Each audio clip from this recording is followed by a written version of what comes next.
Quoi qu'il en soit, les contenus à créer, donc vos webinars, vos livres blancs, vos audits gratuits, vos produits d'essai ou que sais-je, il va falloir les rendre les plus possibles gratuits, intéressants et désintéressés. Je vais vous donner un contre-exemple de ce qui n'est pas gratuit, intéressant et désintéressé. Vous recevez, je pense vous aussi, des mails comme moi, de gens qui m'envoient leur catalogue produit.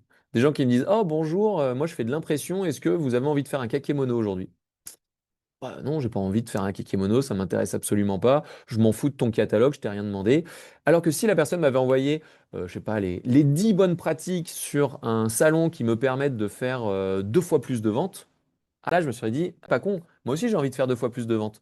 Donc je vais cliquer sur le contenu, et puis à la fin du contenu, il me dit, bah, faut faire un kakémono. Et là, je dis, ah ouais, j'avais pas pensé, il faut faire un kakémono. Et boum, là, je clique, il y a moins 50% sur le kakémono.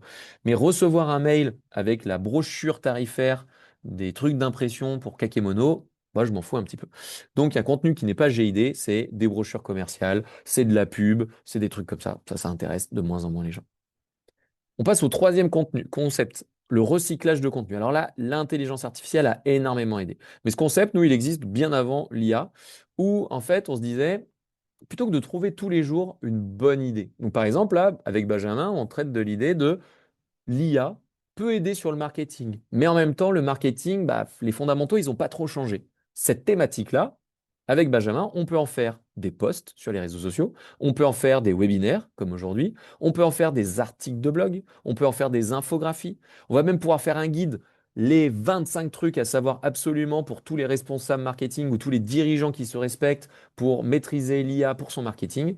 On va pouvoir en faire après des livres blancs avec les 150 bonnes pratiques ou l'art de pouvoir gérer son marketing à l'heure de l'IA ou que sais-je.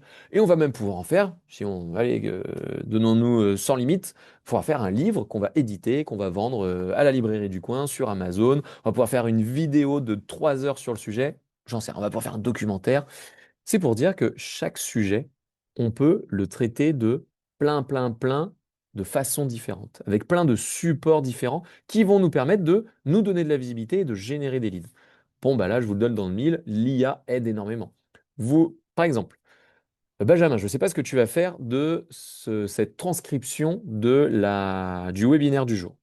Mais une bonne pratique, ça serait de dire, tu prends ton fichier, tu vas le mettre dans un outil d'IA, tu vas faire une transcription complète de ce contenu, et derrière, tu vas pouvoir dire, bah, je vais faire un post, je vais faire un article de blog, tu vas me générer une infographie, tu vas me faire un guide très complet, et les gens, il faut qu'ils mettent leur adresse mail pour le télécharger, et tu vas te créer en fait une campagne globale pour surfer sur cette thématique, pour profiter de ce contenu qu'on s'est embêté à faire pendant 1 heure, pour dire, eh ben, je vais démultiplier, je vais avoir un effet démultiplicateur.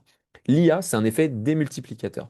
Par contre, si ce webinaire qu'on est en train de faire, il est tout pourri, si on fait que brasser du vent et si on vous raconte des banalités, bon, bah, ça va pas faire grand-chose. On va démultiplier rien. Donc, rien fois 1000, ça fait toujours rien. Par contre, 10 fois 1000, ah, là, ça fait 10 000. Donc, ça devient tout de suite très intéressant. Donc, ce qui est important, c'est la qualité du contenu originel. C'est la qualité de votre source d'information. Si cette source elle est qualitative, vous pouvez faire exploser le truc en recyclant intelligemment votre contenu. N'hésitez pas si vous avez des questions, hein, et Benjamin, à me les poser. Et on passe au concept numéro 4, avant de vous montrer des exemples concrets, qui est la technique du cheval de Troie. Alors, est-ce que tout le monde connaît la légende ou la vérité, je sais pas, on ne sait pas si ça existait ou pas, du cheval de Troie? Eh bien, dans la mythologie grecque, le cheval de Troie est un événement décisif de la guerre de Troie, puisque Ulysse, un des guerriers, à l'initiative d'Ulysse, voilà, il y a des guerriers grecs qui vont réussir à pénétrer Troie en se cachant dans le cheval de bois, assiégé depuis 10 ans. Ça faisait 10 ans, ils galéraient. Et du coup, ils ont fait un beau cheval, et là, ça avait l'air attractif. Donc en gros, si on fait le parallèle avec le marketing, ça faisait 10 ans qu'ils matraquaient de mails pour dire: Hey, regardez, on est les plus beaux, on est les plus forts, on est les plus beaux, on est les plus forts. Putain, ils n'arrivaient pas à rentrer dans Troie. Et puis un jour, ils ont eu une idée, en disant, bon, bah, on va faire un super live sur les 4 techniques pour défendre Troie du mieux possible et arrêter avec les Grecs. Et là, c'était ce beau cheval. Et donc les Grecs se sont dit, oh génial, allez, on fait rentrer le cheval. Et après, ils se sont fait défoncer. Vous connaissez la suite. Donc, tout ça pour dire que ce qui est intéressant, c'est de pouvoir trouver vous-même un moyen de rentrer chez vos prospects à travers autre chose qu'une publicité, à travers autre chose qu'une prestation finale que vous allez facturer 10 000, 15 000, 20 000, 100 000 euros. On va pouvoir démarrer avec des petits trucs. Par exemple, nous, Notre cheval de Troie principal, c'est la formation, puisqu'elle est gratuite. On a des formations qui sont prises en charge par les OPCO. Donc, pour la majorité des boîtes qui ont au moins un collaborateur ou que le dirigeant est lui-même salarié en SAS, eh ben, c'est pris en charge gratuitement. Donc, on vend quelque chose qui a beaucoup de valeur. Ça fait 13 ans, enfin non, ça fait 15 ans qu'on se paluse le sujet. Ça fait 15 ans qu'on a de l'expérience, qu'on peut transmettre et en 7 heures, on peut changer vraiment des méthodes, on peut changer la vie sur le côté vraiment marketing et organisation à beaucoup de nos clients et ça coûte rien. Ah, c'est génial quand même. Donc ça, c'est un beau cheval de Troie.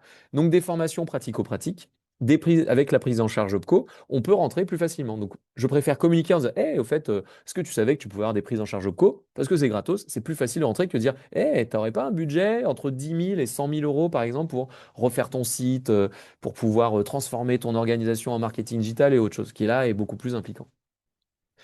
Cheval de Troie secondaire, eh ben, ça va être les webinaires. Enfin, les webinaires, c'est complètement gratuit. On en fait un par mois. Ça me prend 1 heure de mon temps et je raconte mes expériences. Je donne vraiment de la valeur. Je suis hyper transparent. Je cache rien. Et ben derrière, c'est un super moyen de mettre un petit pied et de récolter les coordonnées des gens pour ensuite pouvoir demain me faire encore plus connaître sur tout ce que c'est faire Pilotine et un jour qu'ils puissent acheter un super site internet ou une formation ou la mise en place d'un CRM par exemple.